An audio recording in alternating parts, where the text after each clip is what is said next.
Last week we learned that financial literacy is really a critical-to-know skill in a changing 21st century economy.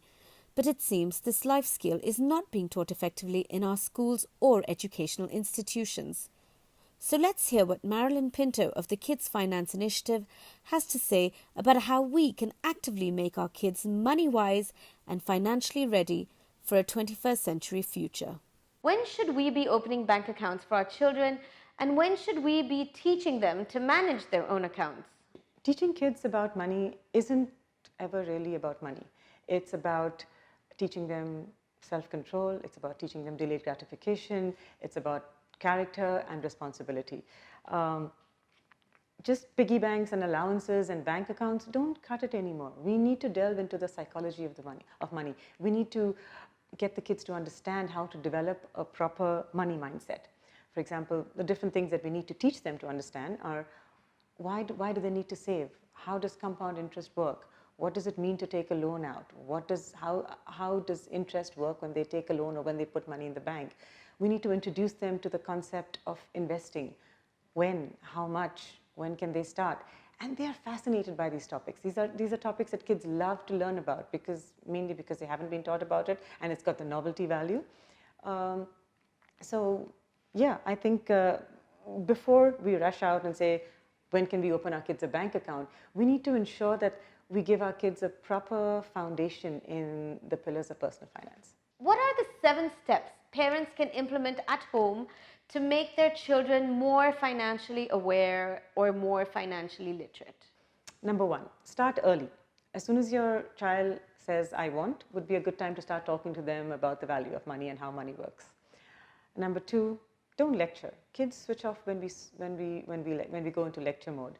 So we use stories to illustrate a point. So you can tell them about a friend who was caught in a debt cycle and how that really brought her down. So using stories makes it more personal, makes it more memorable. Third point is avoid the gender gap. Parents tend to talk more to their sons than to their daughters about investing and saving. So we need to try and avoid that. Number 4 would be share the responsibility.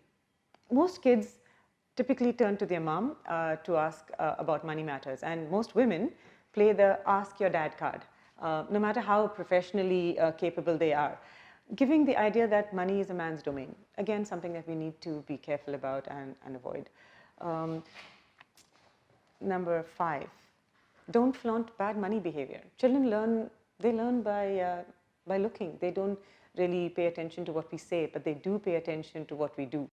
Number 6 is, yes, most parents like to teach their kids about how to save and how to shop for bargains. And while that's important, I think there are 2 more missing pieces that is very crucial to the mix.